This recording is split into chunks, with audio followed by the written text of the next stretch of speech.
As a reminder, you can visit soundretirementplanning.com and click on episode 378 for articles, links, and resources mentioned in this episode. The 7 biggest mistakes to avoid when preparing for retirement. When it comes to retirement planning, there are a lot of things that can go wrong, and if you're not careful, you could end up making some really costly mistakes that could jeopardize your financial security in retirement.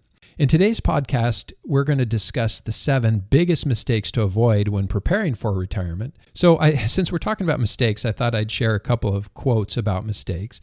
The first one is from John Powell. He says, "The only real mistake is the one from which we learn nothing."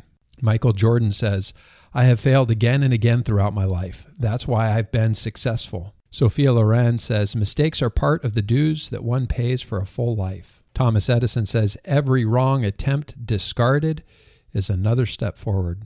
John D. Rockefeller said, "Don't be afraid to give up the good to go for the best." I never make the same mistake twice. I like to make it 5 or 6 times, just to be sure. They say we learn from our mistakes. That's why I'm making as many as possible, because soon I will be a genius. It's also worth noting that once you've retired, you may not have enough time to recover from a major financial blunder.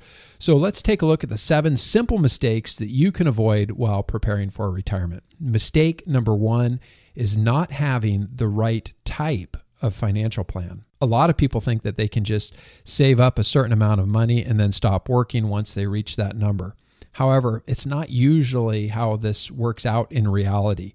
You need to have a detailed financial plan that takes into account your expected income, expenses, and investment portfolio asset allocation and withdrawal strategies. When you're ready to retire, your attention is focused on cash flow rather than accumulation. Many individuals make the shift into retirement unprepared, assuming that their strategy will continue to operate in the same manner for this new phase of life. What brought you here may not get you where you want to go, as the old saying goes. There are 3 benchmarks that you can use to evaluate your retirement cash flow plan. Number 1 is the Secure Income Score. The goal of the Secure Income Score is to figure out how much of your lifetime income will come from guaranteed sources like Social Security and pensions compared to your essential expenses. Ideally, you want at least 80% of your essential expenses to be covered by guaranteed income.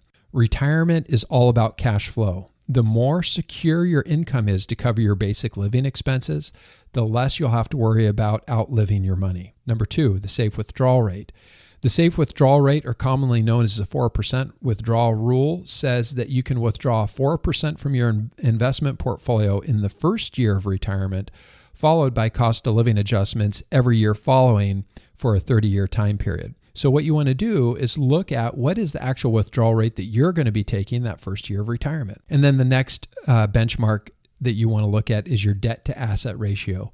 Retirement is about freedom to not have to work, and freedom to spend your time as you please, freedom from worry. Those who have the least debt have achieved the greatest freedom. The debt to asset ratio divides your current liabilities into your current assets to determine how much debt you have compared with your total assets.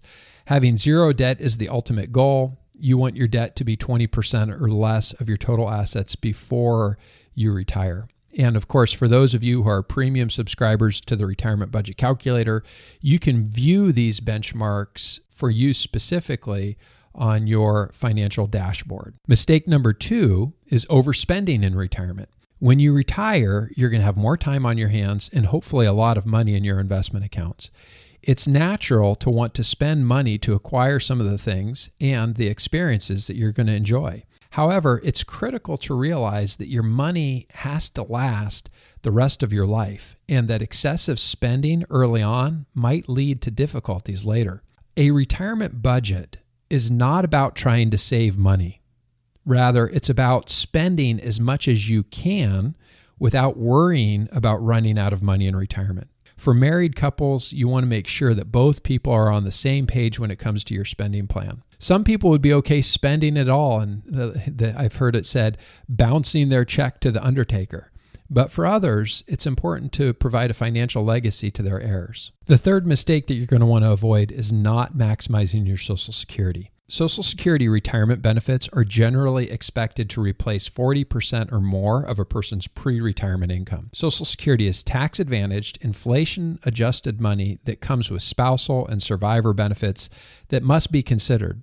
When it comes to Social Security, a bad claiming strategy might cost you $100,000 or more in lost lifetime income. For some, having a solid Social Security claiming strategy may be the difference between having enough money or running out of money early in retirement. Visit the show notes for this episode, click on episode 378, and check out a YouTube video that I created where I demonstrate how to use a couple of free online calculators to maximize your Social Security. Number 4, not understanding tax withdrawal strategies.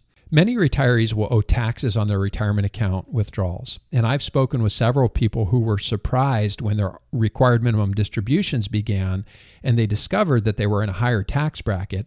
More of their Social Security became taxable, and now they're in a phase of life with fewer, if any, tax deductions and higher taxes than they had expected. If you're not careful, you could end up paying a lot more in taxes than you need to. Different tax withdrawal strategies can be used to minimize the amount of taxes you'll pay on your investment account withdrawals. One option to consider is to start doing Roth conversions to diversify future tax obligations and reduce required minimum distributions in the future. If you're a premium subscriber to the retirement budget calculator, you can split retirement withdrawals across several types of accounts to see how your withdrawals will affect your taxes in retirement. Depending on which account you're withdrawing funds from, the calculator will also compute the amount of your Social Security benefits that are taxable. It can also help you figure out if converting to a Roth makes sense for your situation. The 5th mistake is not preparing for health-related expenses. Most people will be eligible for Medicare when they turn 65, and many will choose to purchase a supplemental policy to cover the 20% of healthcare costs that Medicare does not cover. However, according to recent statistics from the American Association for Long-Term Care Insurance in the United States, only 7.5 million Americans have long-term care insurance, and 28% of people between the ages of 60 and 64 who apply for insurance are turned down. Long-term care health events are the kinds of healthcare problems that don't necessarily kill you, but do necessitate extended assistance for a while. They can be brought on by a stroke or heart attack, cancer, dementia, Alzheimer's, Parkinson's, MS, and the list goes on. According to Genworth's website, a recent study shows that 70% of people over age 65 will require long-term care in their lifetime. In 2021, the monthly median cost of a private nursing home was $9,034 per month. Assisted living was $4,500 per month, and an in-home care health aid was $5,148 per month. Many people have told me that they don't want to believe that any of these health events could ever happen to them. They point to their good eating habits, their healthy lifestyle choices, and family history, and they argue that they're never going to end up needing any type of assistance. And while no one wants to think about how our health could change and possibly how we could lose our independence, not planning for this type of healthcare expense could significantly strain, if not completely wipe out, a retirement plan. Worse, it may lead to adult children having to become caregivers. There's an old saying that one mama can take care of 8 babies, but 8 babies can't take care of one mama.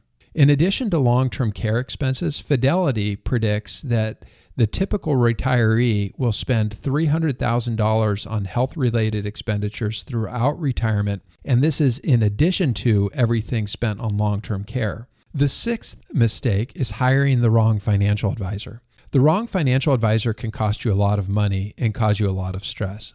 I've seen too many people who have gone with the first financial advisor they met only to find out later that they were being charged hidden fees, their accounts were being churned, or they were being sold products that they didn't need, or they were working with a stockbroker whose job it is to sell investments rather than to create a financial plan. When hiring a financial advisor, here are the questions you need to ask. Number 1, do you create comprehensive retirement plan before making any recommendations? Number 2, are you a fiduciary? Number 3, do you work for an independent company? Number 4, do you have a team of people who can help me if anything happens to you? Number 5, what are your fees? Number 6, Are you paid commissions for selling me investments? Number 7, what is your investment philosophy and how did you arrive at this approach? Number 8, will you help me with Social Security claiming decisions?